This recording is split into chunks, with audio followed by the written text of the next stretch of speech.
Hello everyone, स्वागत है आप सभी का मेरे YouTube video channel Gargi online classes में।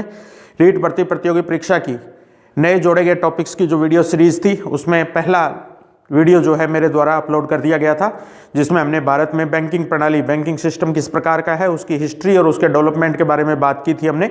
आज उसी वीडियो सीरीज को हम आगे बढ़ाते हुए भारत में जो बैंकिंग प्रणाली है उसमें कौन कौन से मुख्य बैंक है और उनके नियंत्रणकर्ता की भूमिका जो है वो आरबीआई के रूप में हमारे पास किस रूप में है, उसके बारे में हम डिटेल से डिस्कस करेंगे। तो रिजर्व बैंक ऑफ इंडिया की स्ट्रक्चर और इसके फंक्शंस जो है वो आज हमारा मेन टॉपिक रहेगा।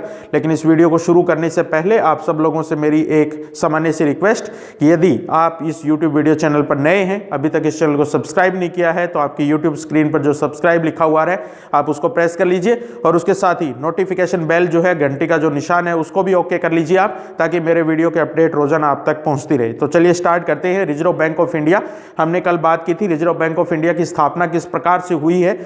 अप्रैल 1935 के अंदर ये बैंक जो है reserve bank of India Bharat में केंद्रीय बैंक के रूप में स्थापित होता है।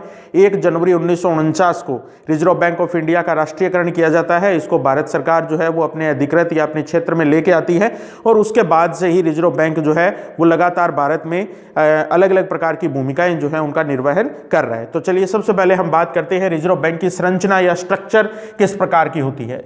इसकी स्ट्रक्चर जो है उसको अगर हम कहें तो इसके अंदर सबसे ऊपर जो हमारे पास बोर्ड है उसको हम बोल रहे हैं सेंट्रल बोर्ड के रूप में। केंद्रीय बोर्ड है हमारे पास एक, और इस केंद्रीय बोर्ड जो है ये इसका निर्माण जो है लगभग 20 सदस्यों की एक टीम के द्वारा किया जाता है। 20 सदस्यीय बोर्ड होता है ये। 20 सदस्यों की अगर हम डिवाइड करें आगे तो एक तो हमारे पास रिजर्व बैंक का जो गवर्नर है वो इसका सदस्य रहेगा।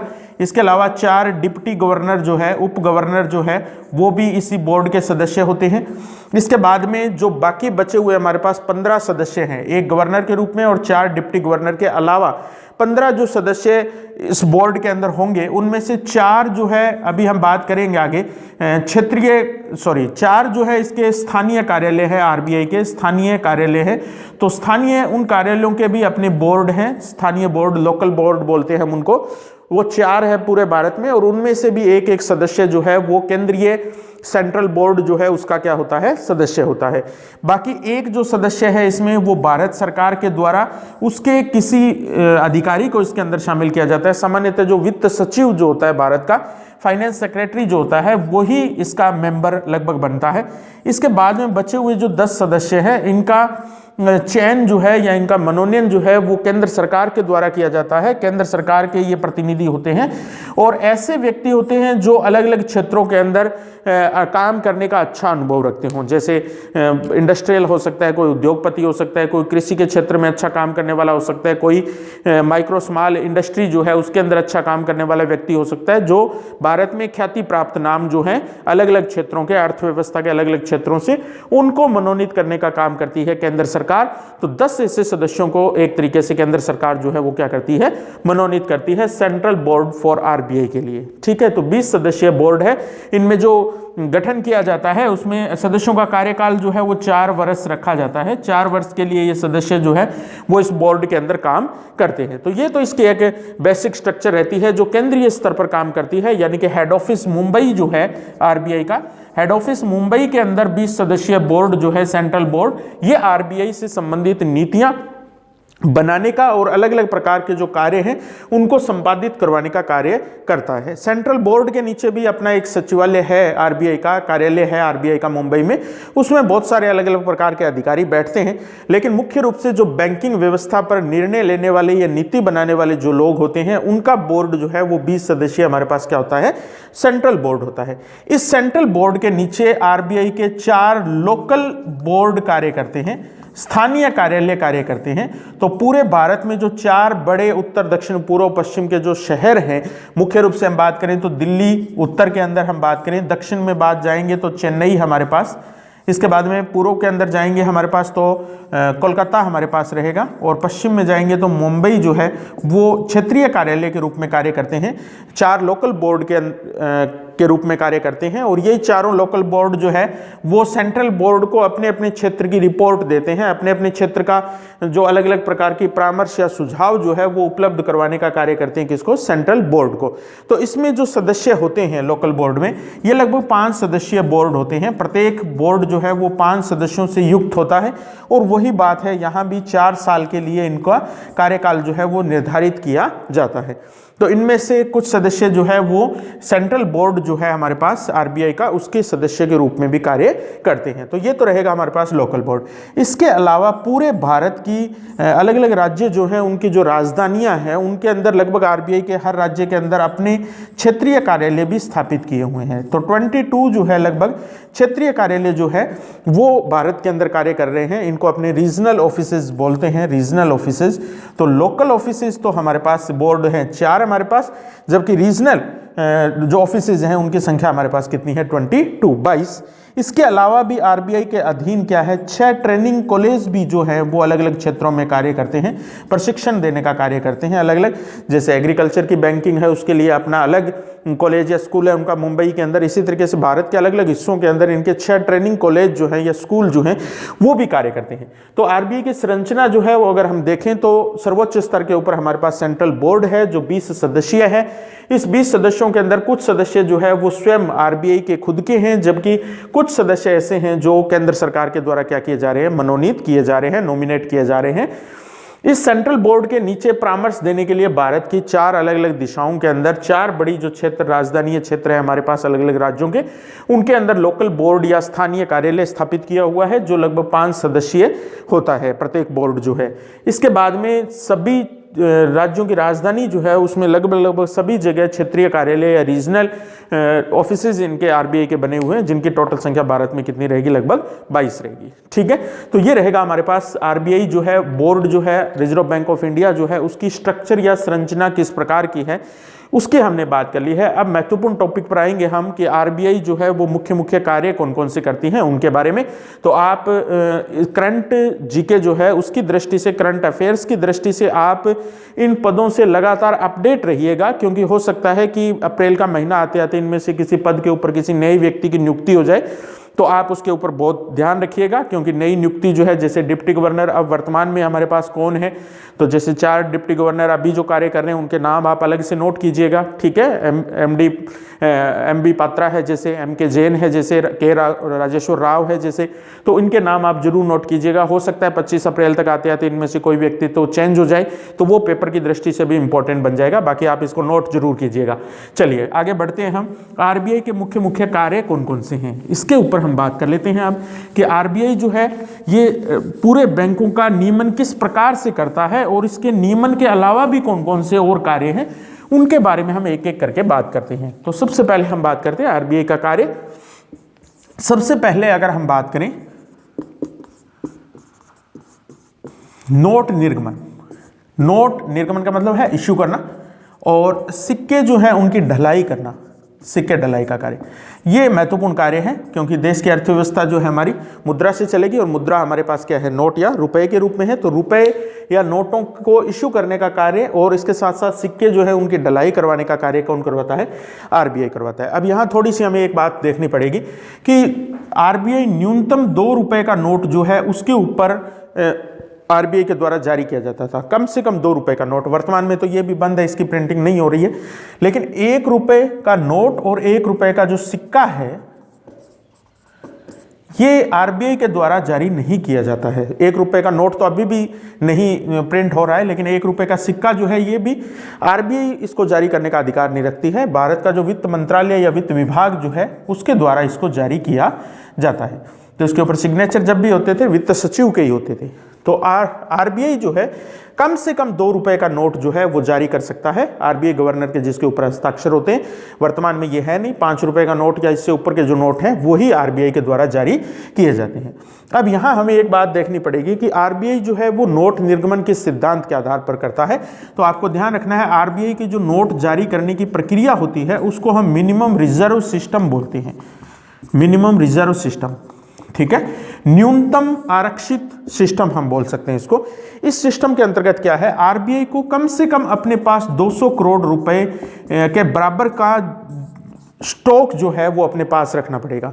कम से कम नोट जो है जब जारी करने का अधिकार आरबीआई को तभी है जब कम से कम उसके खजाने में 200 करोड़ रुपए की क्या पड़े हो, एसेट्स या परिसंपत्तियां पड़ी हो। इन 200 करोड़ रुपए में अगर हम बात करें तो 115 करोड़ रुपए जो है वो गोल्ड के रूप में होने चाहिए, 115 करोड़ का, और बाकी बचा हुआ जो 85 करोड़ का मटेरियल है वो किसी भी दूसरी तरल एसेट या परिसंपत्ति के रूप में हो सकता है।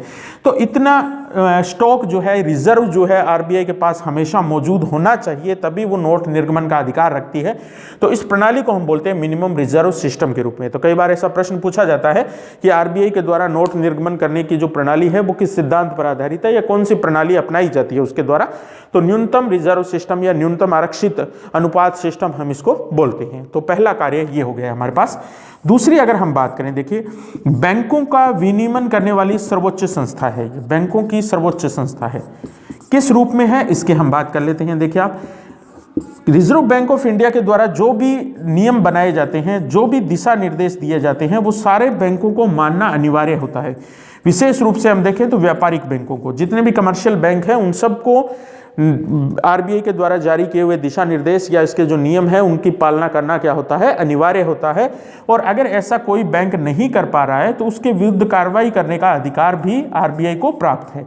अब ये कार्रवाई किसी भी रूप में हो सकती है, जैसे अगर कहें तो नियमानुसार नए बैंक जारी करने का लाइसेंस जो है, नए बैंक स्थापित करने का लाइसेंस जो है, वो भी आरबीआई के द्वारा ये कार्य किया जाता है नियमों के अंतर्गत। लेकिन अगर बैंक इसके नियमों का पालन नहीं कर रहा है तो उस अवस्था में बैंक का लाइसेंस रद्द करने का अधिकार भी आरबीआई रखती है। तो आपने कई बार न्यूज़पेपर्स में, खबरों में पढ़ा होगा कि आरबीआई जो है उसने 5 बैंकों के लाइसेंस रद्द कर दिए। तो वो वही कारण होता है कि आरबीआई के जो दिशा निर्देश हैं, जो उसके विनियमन के नियम हैं, उनको बैंक पालन नहीं कर पा रहे हैं। तो उस अवस्था के अंदर आरबीआई बैंक को लाइसेंस रद्द करने का अधिकार भी रखती है। अब जब लाइसेंस रद्द होगा तो उस अवस्था में जो जमा पूंजी है, जो जमाकर्ताओं ने उस बैंक में जमा करवाई है, तो उस पूंजी की सुरक्षा या जमाकर्ताओं के हितों की सुरक्षा करने का दायित्व भी किसका बनता है, आरबीआई का बनता है। तो एक तरीके से बैंकों की सर्वोच्च संस्था या उनका विनियमन करने वाली ये अपने आप में क्या है, सर्वोच्च संस्था है। चलिए, तीसरा, आरबीआई को बैंकों का बैंक बोला जाता है, बैंक ऑफ बैंक्स का बोला जाता है इसको, बैंकों का बैंक। किस लिए बोला जाता है, देखिए आप, जितने भी हमारे पास व्यापारिक बैंक हैं या कमर्शियल बैंक हैं हमारे पास, उन सभी कमर्शियल बैंकों के अकाउंट्स का मैनेजमेंट जो है वो संभालने का अंतिम कार्य जो है वो किसके द्वारा किया जाता है, आरबीआई के द्वारा किया जाता है। यानी कि सभी प्रकार के बैंकों के बैंक अकाउंट्स जो हैं, जिनके अंदर नकदी डालना हो, चाहे वहाँ से नकदी जो है वो आरबीआई के पास आनी हो, ये सारे कार्य जो हैं वो एक तरीके से करता है कौन, आरबीआई।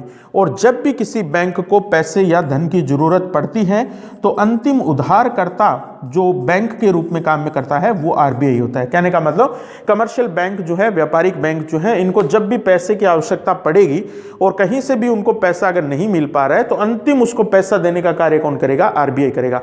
इसलिए इसको बैंक का भी क्या बोला जाता है, बैंक बोला जाता है, the bank of all banks, इसका नाम हम रखेंगे। चलिए आगे बढ़ते हैं, हम 2-3 महत्वपूर्ण चीज़ों के ऊपर अब आगे बात करते हैं। चौथी जो बात है वो हमें किस रूप में करनी है, सबसे इंपॉर्टेंट काम जो है, सबसे इंपॉर्टेंट काम जो कि रिजर्व बैंक ऑफ इंडिया को सौंपा गया है और जो उसका महत्वपूर्ण कार्य भी बनता है, उसको हम बोलेंगे नंबर 4 पर मौद्रिक नीति। बहुत इंपॉर्टेंट टॉपिक है, आगे हम इसकी डिटेल में भी बात करने वाले हैं। मॉनेटरी पॉलिसी हम इसको बोल सकते हैं। तो मौद्रिक नीति जो है वो क्या चीज होती है, मुद्रा जो है उसकी डिमांड और सप्लाई जो है, डिमांड और सप्लाई, इन दोनों के बीच में बैलेंस स्थापित करना, इन दोनों के बीच में संतुलन स्थापित करने की जो नीति आरबीआई के द्वारा बनाई जाती है, उसी नीति को हम बोलते हैं क्या, मौद्रिक नीति या मॉनेटरी पॉलिसी के रूप में। अब डिमांड और सप्लाई का मतलब हमारे पास यही है कि जब मुद्रा की मांग बढ़ जाती है, ठीक है, तो उस अवस्था में बाजार में नकदी डालने का कार्य जो है वो कौन करेगी, आरबीआई करेगी। और जब सप्लाई बहुत ज़्यादा बढ़ गई है तो उस अवस्था में सप्लाई को रोकने और दोनों के बीच में संतुलन स्थापित करने का कार्य किसके द्वारा किया जाएगा, आरबीआई के द्वारा किया जाएगा। तो मौद्रिक नीति को बनाना और उसको क्रियान्वित करवाना, ये महत्वपूर्ण कार्य होता है आरबीआई का। ये एक बड़ा टॉपिक है जो हमें अलग से डिस्कस करना है, उसमें हम सारी बातें देखेंगे। 5वां जो कार्य है वो हम ये कह सकते हैं कि साख नियंत्रणकर्ता की भूमिका में आरबीआई कार्य करता है। साख नियंत्रणकर्ता, साख से हमारा मतलब है, इंग्लिश में बोलूं तो मैं क्रेडिट, और क्रेडिट का सीधा सीधा मतलब हमारे पास रहेगा लोन से। जो लोनेबल फंड होता है बैंकों का, वो कितनी अमाउंट बैंक जो है वो लोन के रूप में दे सकते हैं, आगे घुमा सकते हैं अपने पैसे को, अपनी जमा पूंजी को, ये कंट्रोल करने का काम जो है वो किसका होगा? आरबीआई का होगा। यहां आपको ये ध्यान रखना है, आरबीआई कभी भी साख का सृजनकर्ता नहीं होता है, साख या लोन को देने वाला नहीं है। आरबीआई सृजनकर्ता या लोन या क्रेडिट देने वाली जो संस्था है हमारे पास, वो कमर्शियल बैंक है, हमारे पास व्यापारिक बैंक है। तो कई बार ये प्रश्न पूछा भी गया है कि आरबीआई जो है उसकी मुख्य भूमिका होती है साख नियंत्रणकर्ता के रूप में या साख सृजनकर्ता के रूप में। तो साख सृजनकर्ता नहीं है, आरबीआई जो है वो क्रेडिट या लोन का क्या है? नियंत्रणकर्ता की भूमिका के अंदर पाया जाता है। चलिए इसके बाद में हम बात कर लेते हैं, इसको सरकार का बैंक भी बोला जाता है, सरकार का बैंक, ठीक है, या हम इसको कह सकते हैं सरकार का एजेंट भी बोल देते हैं हम, सरकार का सलाहकारी बैंक भी बोला जाता है इसको। तो किसी भी टाइप से सरकार को जब भी पैसे की आवश्यकता पड़ती है, उस अवस्था में आरबीआई के द्वारा सरकार को मुद्रा उपलब्ध करवाई जाती है। लेकिन आरबीआई ऐसा नहीं है कि सरकार जितना चाहेगी उतना मुद्रा जो है वो प्रिंट करके, नोट प्रिंट करके सरकार को दे देगी, नहीं। ऐसी अवस्था अगर क्रिएट होती है तो वो देश आर्थिक मंदी के दौर में फंस जाता है, दुष्चक्र में फंस जाता है, क्योंकि बाजार में पैसे की वैल्यू जो है वो क्या हो जाएगी? कम हो जाएगी, क्योंकि सरकारें जो है वो ज़्यादातर राजनीतिक पक्षपात में चलती है, राजनीतिक दृष्टिकोण से चलती है। तो सब अपना राजनीतिक फायदा देखते हैं, अच्छी अच्छी योजनाएं, अच्छी अच्छी कल्याणकारी कार्यक्रम चलाना चाहते हैं ताकि आने वाले समय में उनकी सरकार दोबारा आए। तो ऐसा आरबीआई जो है वो नियंत्रणकर्ता की भूमिका में यहाँ काम करता है। जितनी मुद्रा, अतिरिक्त मुद्रा जो है वो अगर सरकार को आरबीआई देता है तो वो उधारी के रूप में देता है, और उसके बदले में आरबीआई जो है वो गवर्नमेंट से एक विशेष पत्र लिखवा कर लेता है, जिसको हम प्रतिभूति बोलते हैं, गवर्नमेंट सिक्योरिटी जिसको हम बोलते हैं, गवर्नमेंट सैक, जी सैक हम इसको शॉर्ट में बोल देते हैं। तो प्रतिभूतियां बदले में सरकार के द्वारा आरबीआई को जमा करवाई जाती है। यानी कि ये जो पैसा उधारी के रूप में दे रही है, एक तरीके से उधारी के रूप में ही है, बैंक जब भी देगा उधारी के रूप में ही देगा। तो रिजर्व बैंक जो है ये क्या करेगा? सरकार को जब भी अतिरिक्त मुद्रा की आवश्यकता पड़ेगी तो मुद्रा जो है सरकार को उपलब्ध करवाएगा, और इसके बदले में जी सैक्स जो है, सरकारी प्रतिभूतियां जो है वो क्या करेगा? प्राप्त करेगा। इसके अलावा सरकार को अलग अलग मुद्दों के ऊपर सलाह देने के लिए सलाहकारी की भूमिका में, वित्तीय मामलों में सरकार को सलाह देने की भूमिका में भी कौन कार्य करता है? आरबीआई कार्य करता है। तो इसको सरकार का बैंक, एजेंट या सलाहकारी की भूमिका में हम बोल सकते हैं। चलिए आगे बढ़ते हैं, नंबर 7 पर क्या है?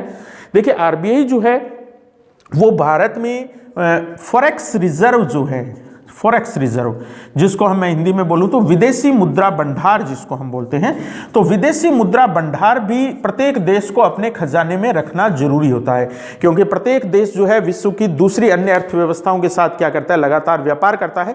और कई बार ऐसा होता है कि उस देश का व्यापार जो है वो रुक जाता है या मंदी के दौर में फंस जाता है। तो उस अवस्था में उसको बाहर निकालने के लिए, जैसे अभी आपने देखा होगा कोरोना काल के अंदर क्या है, विश्व की अर्थव्यवस्थाएं जो है उनके बीच में व्यापार बंद हो गया था एक तरीके से, तो सारे देशों के अंदर आर्थिक मंदी की दशा आ गई थी। तो ऐसी अवस्था में देश की अर्थव्यवस्था को दोबारा से ऊपर उठाने के लिए ये फॉरेक्स रिजर्व जो है, विदेशी मुद्रा भंडार जो है, इसका महत्वपूर्ण योगदान होता है। तो कम से कम 8% अगर हम बात करें तो भारतीय रिजर्व बैंक के पास लगभग 425 अरब डॉलर का फॉरेक्स रिजर्व मौजूद है। फॉरेक्स रिजर्व किसी भी रूप में हो सकता है, जैसे मान लो विदेशी मुद्रा इसके अंदर हो सकती है इकट्ठी की हुई, विदेशी मुद्रा जैसे यूरो हो गया, डॉलर हो गया, ठीक है, ये मुद्राएं हो सकती है, गोल्ड के रूप में हो सकता है ये, ठीक है। इसके अलावा भी और बहुत सारे तरीके हैं जिनके द्वारा फॉरेक्स रिजर्व यानी कि विदेशी स्रोतों के माध्यम से इस रिजर्व को क्या किया जाता है? मेंटेन किया जाता है, बनाया जाता है, और उसके ऊपर निगरानी रखी जाती है किसके द्वारा? आरबीआई के द्वारा। तो विदेशी मुद्रा भंडार जो आरबीआई के पास है, उस मुद्रा भंडार की निगरानी करना और उसका नियंत्रण करने का काम भी आरबीआई का होता है। अब ये अमाउंट कम ज्यादा होती रहती है, अभी पीछे 413-412 अरब डॉलर के आसपास चल रही थी, अभी इससे पहले ये 425 अरब डॉलर के आसपास थी। तो आपको ये करंट जीके के संदर्भ में भी आपको थोड़ा सा ध्यान रखना है कि वर्तमान में आरबीआई के पास कितना फॉरेक्स रिजर्व है। ये उस समय पेपर के टाइम आप गूगल कर सकते हैं, या किसी भी अच्छी बुक जो आर्थिक समीक्षा वगैरह आती है उनके अंदर भी आप देख सकते हैं कि फॉरेक्स रिजर्व की क्या सिचुएशन है हमारे यहाँ। 8वीं अगर बात करें हम, रुपया जो है उसकी विनिमय दर को नियंत्रित करने का काम भी आरबीआई के द्वारा किया जाता है। प्रत्येक देश के साथ जब व्यापार किया जाता है, इसको हम बोलते हैं रुपए की एक्सचेंज रेट। यानी कि रुपए के बदले में विदेशी मुद्रा, क्योंकि हम जानते हैं कि जितना भी व्यापार होता है वो अधिकतर जैसे भारत के संदर्भ में डॉलर में होता है। तो आपने कई बार सुना होगा $1 65 रुपए के बराबर है, $1 70 रुपए के बराबर है। तो ये जो रुपए और विदेशी मुद्रा के बीच की जो एक्सचेंज रेट होती है, इसको भी नियंत्रित करने का काम किसका द्वारा किया जाता है? आरबीआई के द्वारा किया जाता है। तो ये 8 महत्वपूर्ण काम जो है हमने देख लिए हैं आरबीआई के हैं, और किस संदर्भ में है हमारे पास? मुद्रा और बैंकिंग के संबंध में है। तो पहला कार्य जो हमने देखा वो यही था कि आरबीआई जो है वो क्या करेगी? नोटों का निर्गमन करने का काम करेगी। इसके बाद में दूसरा कार्य हमने देख लिया कि बैंकों की रेगुलेटरी बॉडी जो सबसे बड़ी भारत में है वो कौन है? आरबीआई है।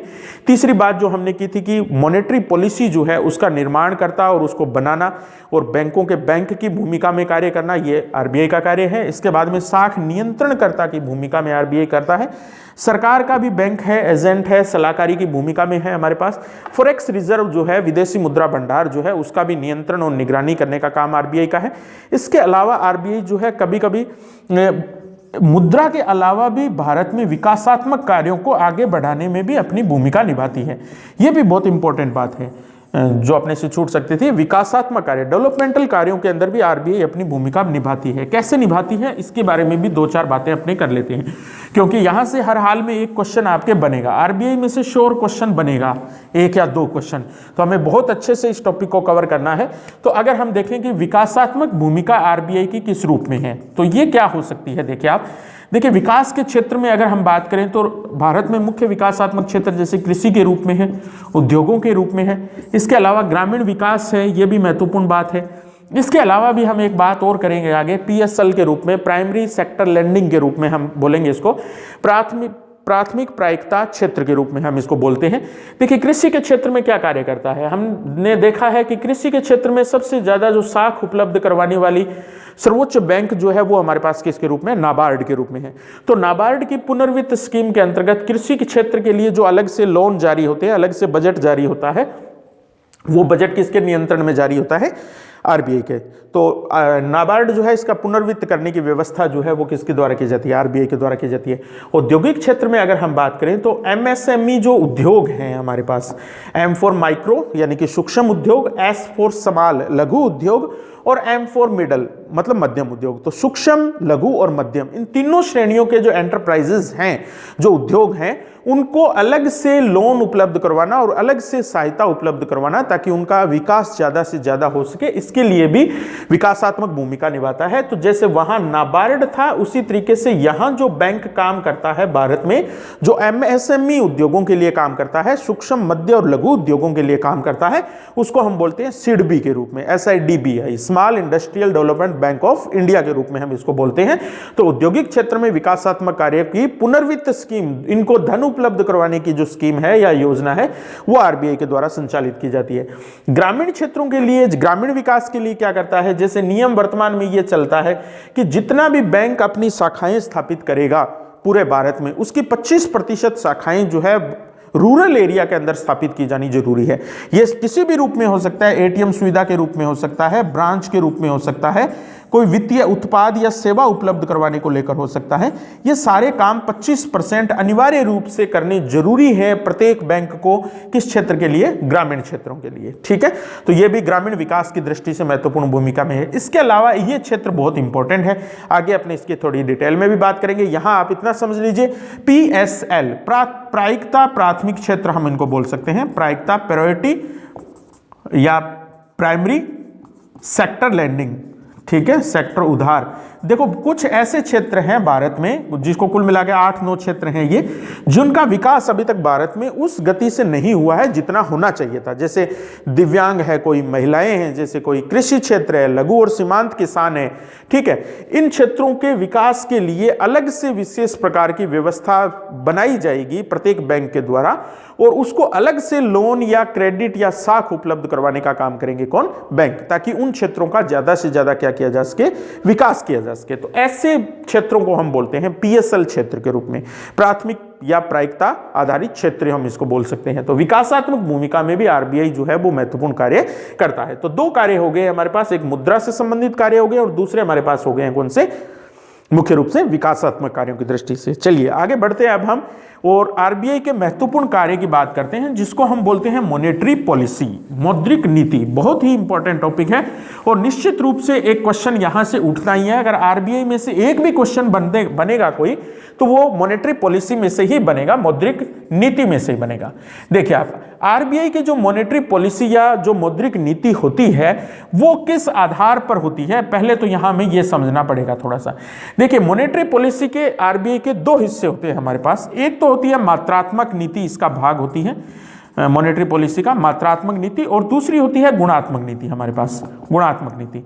अब मौद्रिक नीति का मूल उद्देश्य जो है वो मैंने आपको बता दिया है कि मांग और पूर्ति, डिमांड और सप्लाई जो है मुद्रा की, उनके बीच में संतुलन स्थापित करके चलना है, बैलेंस स्थापित करके चलना है।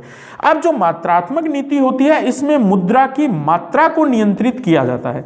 मुद्रा की मात्रा में नियंत्रित करने का मतलब है मुद्रा की मात्रा कम या ज्यादा की जाएगी, कम या ज्यादा की जाएगी। और यहां गुणात्मक नीति में मुद्रा की दिशा को निर्धारित किया जाता है। दिशा का मतलब होगा कि किन क्षेत्रों को मुद्रा ज्यादा मिलनी चाहिए, किन क्षेत्रों का विकास ज्यादा होना चाहिए। जैसे अभी हमने देखा कि ग्रामीण क्षेत्रों में 25% बैंक शाखाएं होना जरूरी है। पीएसएल क्षेत्र जो है उनके लिए 40% लोन अलग से दिया जाना जरूरी है। तो ये सारे क्या कर रहे हैं, मुद्रा की दिशा निर्धारित कर रहे हैं, मात्रा निर्धारित नहीं कर रहे हैं।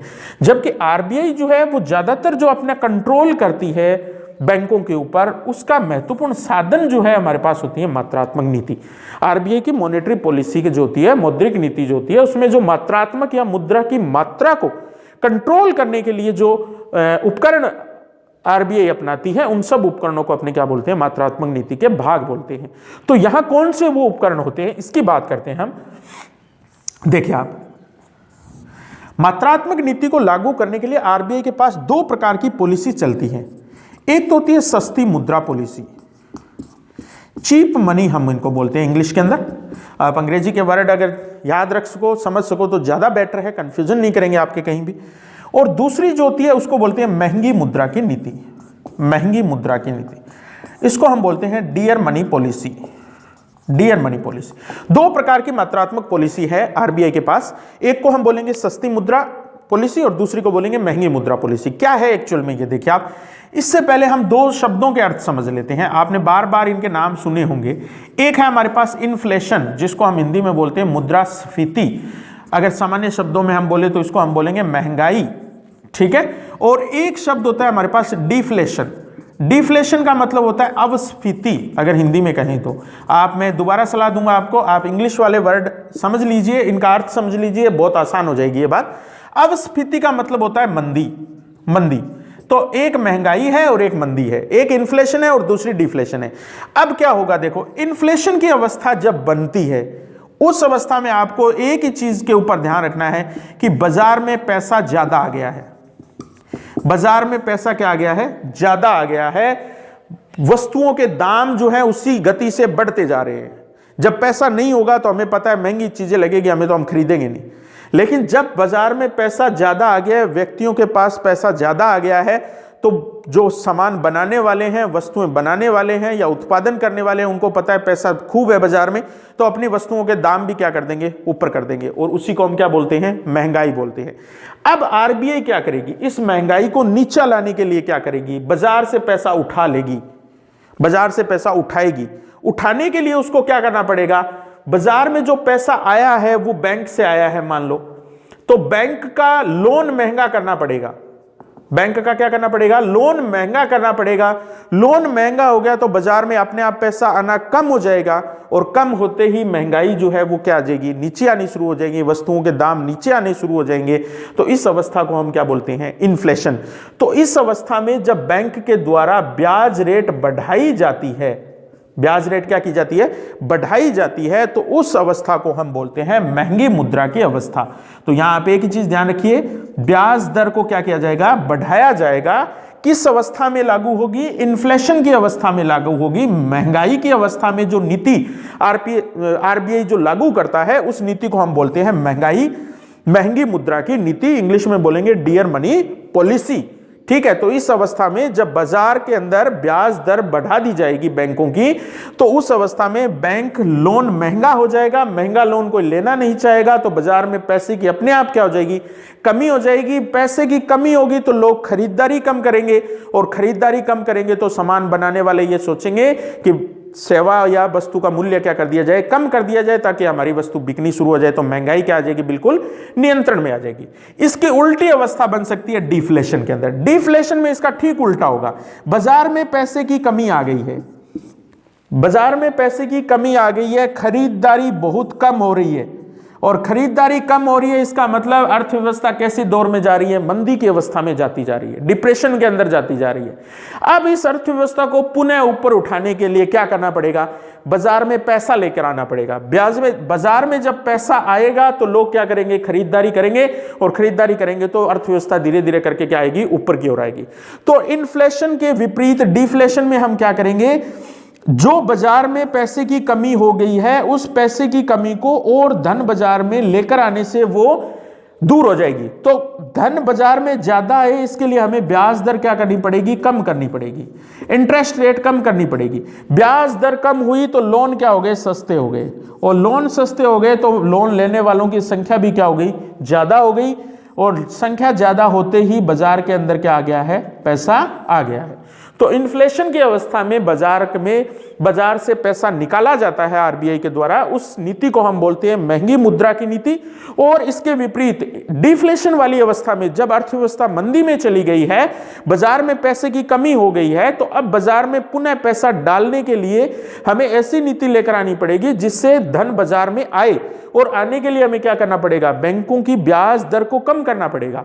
बैंक जब कम ब्याज पर लोन देंगे तो लेने वालों की संख्या ज्यादा होगी, और उत्पादन की प्रक्रिया जल्दी जल्दी आगे बढ़ेगी, और उत्पादन आगे बढ़ेगा तो बाजार में अब जो मंदी आ गई थी वो मंदी अब धीरे धीरे करके क्या हो जाएगी, दूर हो जाएगी। जैसे अभी आपने देखा कोरोना काल के अंदर पूरी अर्थव्यवस्था मंदी के दौर में आ गई थी, उत्पादन हो ही नहीं रहा था, खरीदारों की संख्या भी लगातार कम हो गई थी। तो अब सरकार ने क्या किया, ऐसे कदम उठाए जिससे बाजार में पैसा ज्यादा आए, लोन की दरों को घटा दिया, एक विशेष पैकेज सरकार के द्वारा दिया गया, उद्योगों को दिया गया, कृषि क्षेत्र को दिया गया, सबके लिए अलग अलग लोन सुविधाएं बटोरी गई। छोटे क्षेत्र के लोग थे उनको 10 लाख रुपए तक के लोन की अलग से व्यवस्था प्रधानमंत्री के द्वारा देनी शुरू की गई। तो ये सारी चीजें क्यों हो रही थी, अर्थव्यवस्था जो मंदी के दौर में आ गई। तो ऐसी नीति को बोला जाता है क्या, सस्ती मुद्रा की नीति। अब आपको ध्यान ये रखना है, आरबीआई सामान्य तौर पर यह नीति नहीं अपनाती है, सामान्य तौर पर चीप मनी पॉलिसी नहीं अपनाई जाती है। 2018 तक ये फिर भी चलती थी, लेकिन 2018 के बाद आरबीआई के द्वारा जो नीति हमेशा से अनुसरण जिस नीति का किया गया है वो महंगी मुद्रा की नीति है। कहने का मतलब ब्याज रेट हमेशा ज्यादा रखी है और बाजार में पैसा कम आने दिया है, कम आने दिया। इसी वजह से मुद्रास्फीति या जो महंगाई है वो कंट्रोल में रही है। आगे हम देखेंगे कैसे रही है, इसकी भी हम बात करेंगे। लेकिन अभी तक 2018 के बाद कोरोना काल से ठीक पहले तक भारत में जो नीति चलती थी मॉनेटरी पॉलिसी की, मात्रात्मक नीति, वो थी कौन सी, महंगी मुद्रा की नीति। तो आपके समझ में आई होगी यह बात। इन्फ्लेशन के अंदर कौन सी नीति अपनाएगा, महंगी मुद्रा की नीति अपनाएगा, डिफ्लेशन में सस्ती मुद्रा की नीति अपनाएगा। अधिकतर अर्थव्यवस्था इस दौर में रहती है, मंदी के दौर में बहुत कम जाती है, और जब भी जाती है तब सस्ती मुद्रा नीति आरबीआई के द्वारा अपनाई जाती है। तो ये रहेगा हमारे पास आरबीआई के द्वारा मात्रात्मक नीति के दो हिस्से, सस्ती और महंगी मुद्रा की नीति। अब मात्रात्मक नीति को लागू करना है तो आरबीआई के पास उपकरण कौन कौन से होंगे, उनकी भी हम बात करेंगे आगे। लेकिन इससे पहले हम मॉनेटरी पॉलिसी जो है इसका निर्माण करेगा कौन। आरबीआई तो हम कर रहे हैं, लेकिन आरबीआई जो है वो मॉनेटरी पॉलिसी कैसे बनाएगी, उसको बनाने वाले लोग कौन हैं, उसके बारे में भी हम बात कर लेते हैं। तो हमने देख लिया है एक तरीके से मॉनेटरी पॉलिसी जो है ये बाजार आधारित नीति है, पूरी बाजार पर चलेगी। और दूसरी बात हमने देख ली है, ये दो चीजों के अंदर संतुलन बना के चलेगी, डिमांड एंड सप्लाई के बीच में, मांग और पूर्ति के बीच में।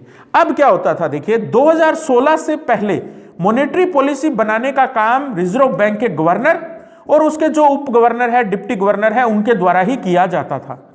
सरकार का इसमें ज्यादा कोई रोल था नहीं, सरकार इसके अंदर कोई भागीदारी नहीं निभाती थी। तो हुआ ऐसा कि भारत में इस दौर के दौरान महंगाई बहुत ज्यादा बढ़ गई, महंगाई की दर जो है वो बहुत अधिक बढ़ गई। तो सरकार ने यह सोचा कि इस महंगाई की दर को नियंत्रित करने के लिए हमें एक ऐसी व्यवस्था लेकर आनी पड़ेगी जिससे महंगाई कंट्रोल हो सके।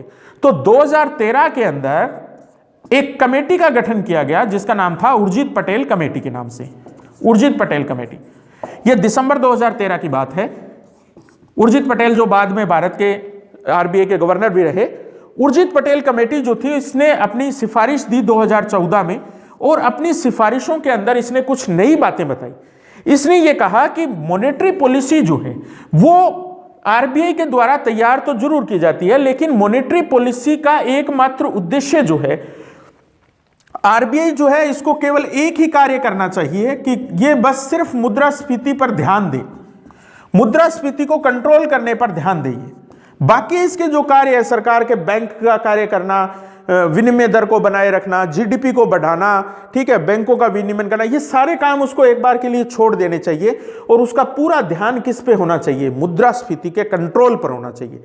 अब मुद्रास्फीति के कंट्रोल करने के लिए इसने क्या बातें बताई? सबसे पहली बात तो इसने ये बताई कि मुद्रास्फीति मॉनेटरी पॉलिसी जो है, मौद्रिक नीति जो है, उसको गवर्नर और उप गवर्नर ही मत बनाए, उसमें सरकार का भी रोल जो है वो तय किया जाना जरूरी है। क्योंकि बहुत बार ऐसा होता था जब ये महंगाई जो है इसके बढ़ने का कारण सरकार खुद होती थी, खुद ऐसे होती थी कि लोक कल्याणकारी योजनाओं में खर्चा बहुत ज्यादा कर दिया, नरेगा बना दी और खाद्य सुरक्षा कार्यक्रम बना दिए, फ्री में साइकिलें बांट दी, फ्री के अंदर लैपटॉप बांट दिए, फ्री के अंदर साड़ियां बांट दी।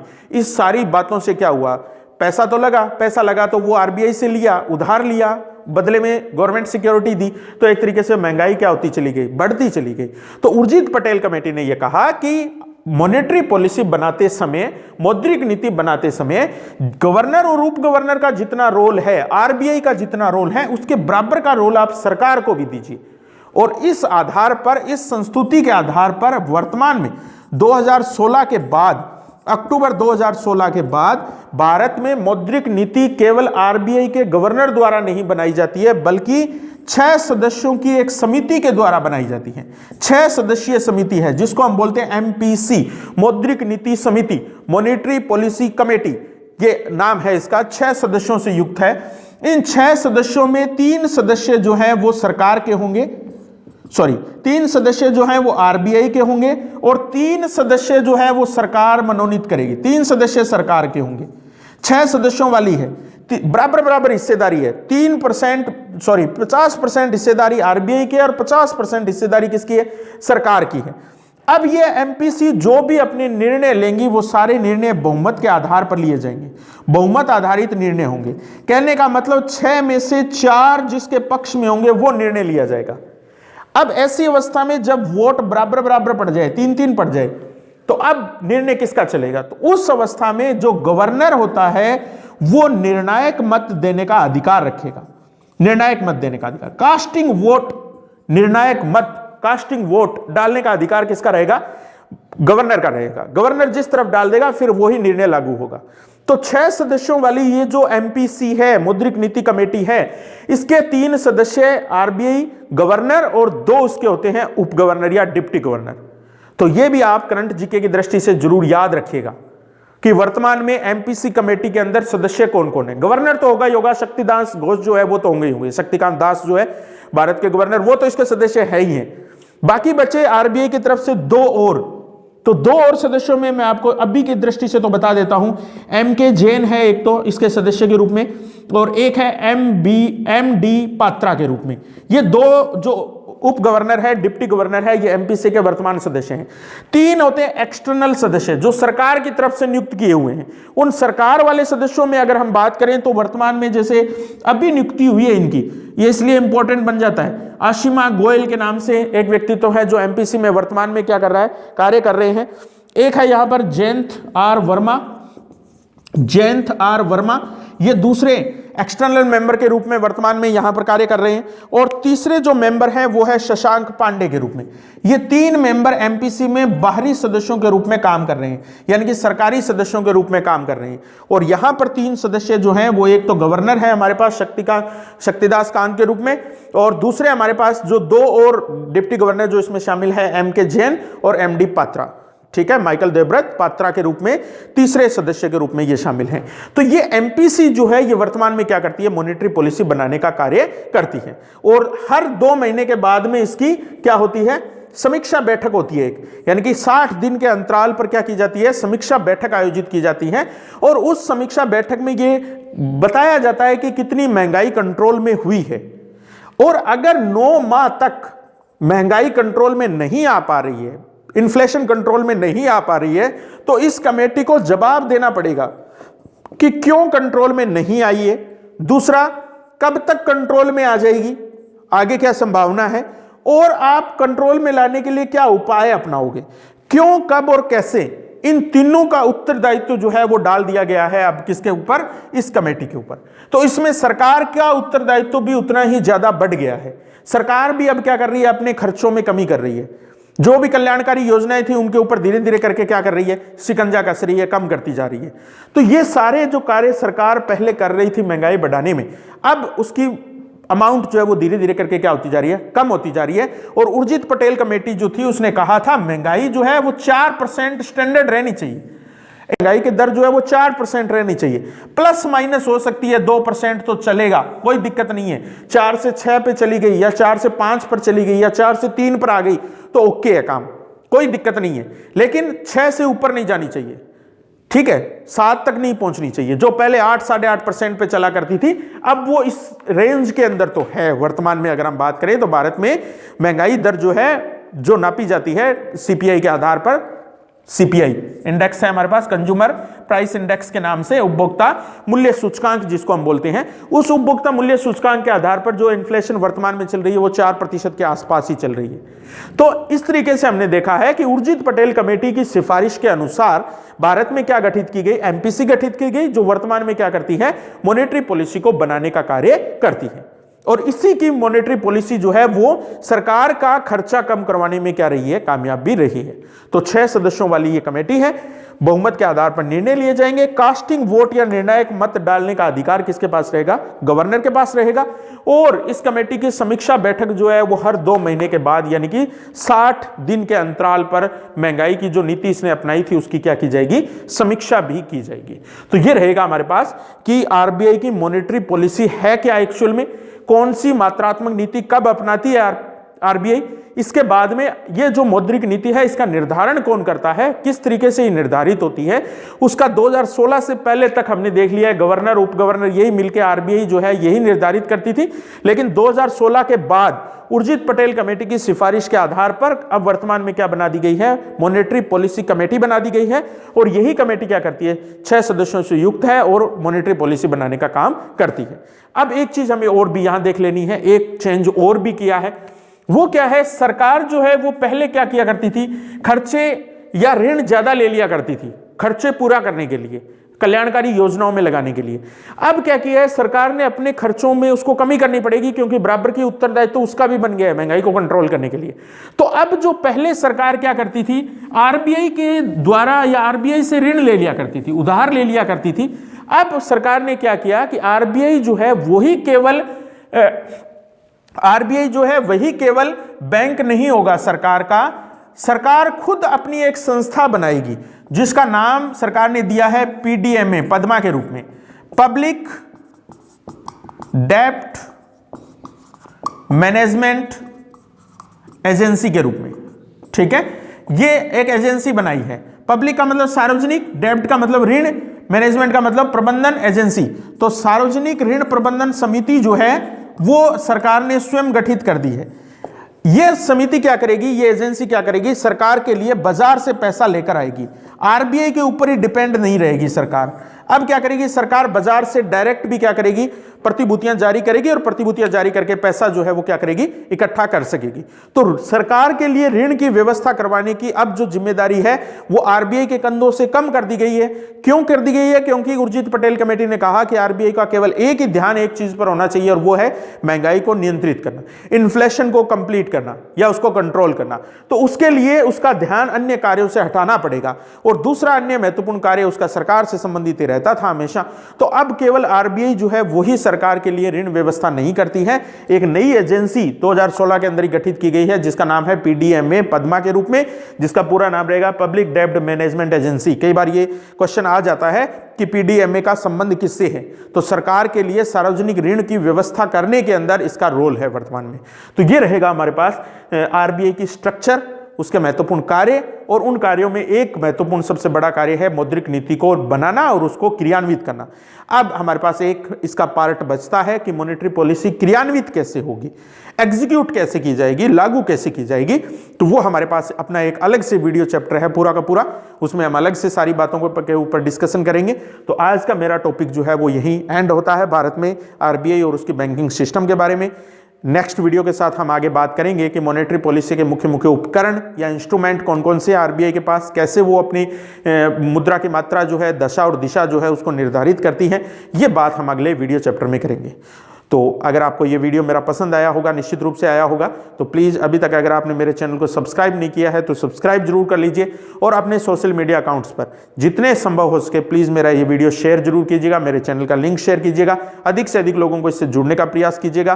कमेंट बॉक्स में कमेंट और लाइक और सब्सक्राइब जो है वो जरूर कीजिएगा। आप सब लोगों का मोटिवेशन मेरे लिए और महत्वपूर्ण बन जाएगा, और अच्छे टॉपिक्स की कवरिंग जो है मैं आप लोगों के लिए कर सकूँ। धन्यवाद, मिलते हैं नेक्स्ट वीडियो के साथ, नेक्स्ट नए चैप्टर के साथ। तब तक के लिए गुड लक।